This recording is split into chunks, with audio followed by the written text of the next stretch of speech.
궁금한 게요. 자녀분이 어떻게 되세요? 뭐 아들만 있으세요? 아니면... 대단히 죄송하지만 저는 아직까지 애가 없습니다. 진짜요? 그러니까 이러시는구나. 저는 와 저분이 제 아빠면은 참 방금 말씀하신 것은 정말 옳지 못한 토론 태도예요. 무슨 그런 말씀을 하십니까? 아니, 남의 가족사를 들어서 그래서 그렇구나라든지.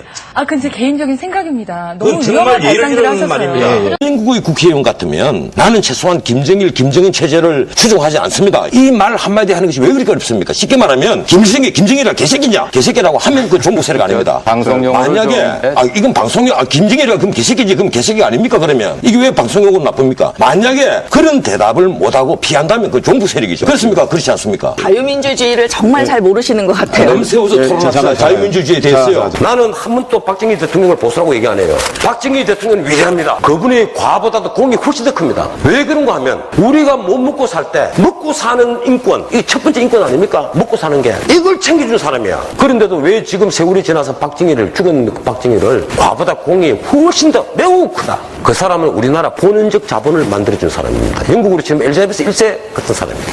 그 사람은 오히려 진보주의자죠. 새마을운동 했지 않습니까? 명백한 진보주의 운동이지 않습니까? 그런 진보주의자가 어딨습니까? 농민들하고 앉아서 막걸리 마시고 밀짚 모자 쓰고 모내기 하고 그리고 다 이게 버클리 값싼 바지 이런 거 메고 돌아갔을 때까지 진보주의자죠.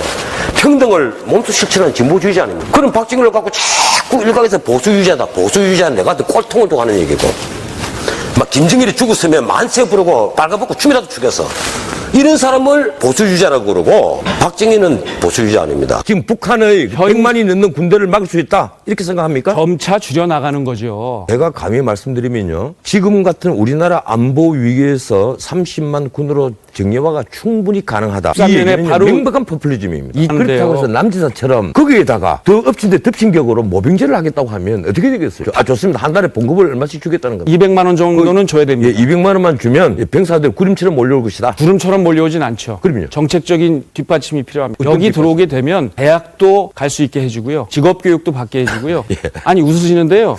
저는 정말 진지한 이 고민을 얘기를 한 겁니다. 이 시청자가 판단하겠죠. 그렇습니다. 예. 알겠습니다. 시청자가 판단할 겁니다. 약 10년 6개월의 군복무를 마치고 전역한 전원책 변호사는 변호사 개업을 한 후 변호사로 본격적인 활동을 시작하게 됩니다. 그는 해박한 인문학 지식으로 깊이 있는 논박으로 유명했고 법률가 출신으로 법학은 기본이고 해박한 정치, 역사, 문화, 경제, 철학, 군사학 등의 넓은 분야에 대해 지식을 바탕으로 논리를 갖춰 주장했기 때문에 상당히 설득력을 발휘하는 논객이기도 했습니다. 특히 육군 중령 출신으로 예편한 그가 다른 패널들과 군과 관련한 주제로 논쟁을 벌일 때는 비록 강한 어조였지만 대부분 맞는 말만 해서 시청자들과 네티즌들에게 찬사를 받았습니다. 그중 군과 관련한 유명한 일화로는 쉽게 말해서 김일성이 김정일이 개새끼라고 말하지 못하면 종북 세력이다라는 명언을 남겼습니다. 원래 지상파 방송에서 이런 비속어를 사용하게 되면 방송 심의에 경고 조치를 바로 받게 되지만 방송통신심의위원회는 김정일 개새끼는 맞는 말이기 때문에 욕이 아니라고 심사했습니다. 당시 권혁부 방송통신심의위원회 부위원장은 이 발언에 문제가 없다고 판단해서 문제없음으로 결론을 내렸습니다. 하지만 이 내용이 방송으로 나간 후 수많은 종북 세력들이 전원책 변호사에 대한 비판을 하게 되었고 전원책 변호사는 이에 곧바로 종북 세력들에게 바로 카운터 펀치를 날립니다. 나를 비판하는 건 상관없지만 내 말의 취지를 왜곡하면 안 되겠지요. 내 말은 종북으로 의심받는 분들이 왜 명백히 북한 체제를 추종하지 않는다고 하지 못하는가? 김정일, 김정은에 대한 태도를 밝혀라는 것입니다. 이는 사상의 자유와는 다른 문제입니다. 그 이유는 김일성, 김정일, 김정은은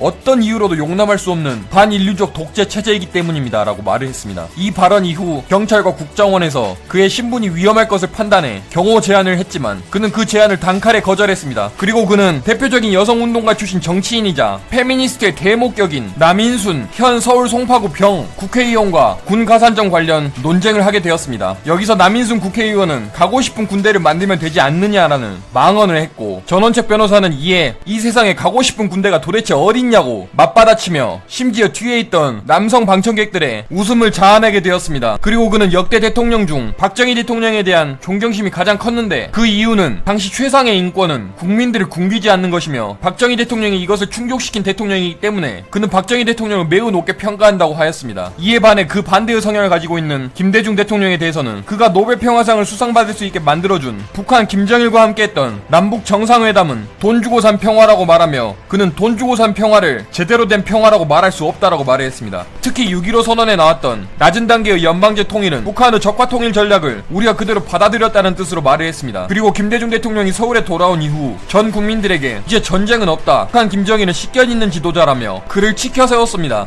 또 북한은 핵을 개발하지도 않을 것이고 핵을 개발할 의사도 없고 능력도 없다라고 말을 했습니다. 만약에 북한이 핵을 개발하면 내가 책임지겠다라고 말을 했지만 2006년도에 북한은 핵실험을 하며 전 세계 11,000화의 핵을 보유하고 있다는 사실을 공표했습니다. 그리고 제2차 연평해전 때 북한군과 싸우다 전사한 우리 국군 장병 6명의 연결식이 열린 날에 그는 2002 한일 월드컵 브라질과 독일의 결승전을 보기 위해 일본 도쿄에 넘어가 연결식에 참석하지 않았습니다. 전원책 변호사는 본인이 대통령이었다면 정말 상상할 수도 없다는 말을 했습니다. 전원책 변호사는 강한 어투와 어조를 사용하기 때문에 그를 잘 모르는 사람들은 처음에 그에게 거부감을 나타낼 수 있으나 그가 했던 발언 하나하나를 다 들어보면 거의 다 맞는 말입니다. 그리고 그는 누구보다도 더 대한민국을 사랑하고 특히 대한민국 국군의 안보를 항상 걱정하고 더욱더 강한 군대를 육성하여 북한을 깨부시자는 생각을 가지고 있는 진정한 군인이자 애국자이기 때문에 그에 대한 영상을 제작하게 되었습니다. 오늘 영상 시청해주셔서 감사드리고 다음번에도 또 수준 높은 영상으로 찾아뵙겠습니다. 감사합니다.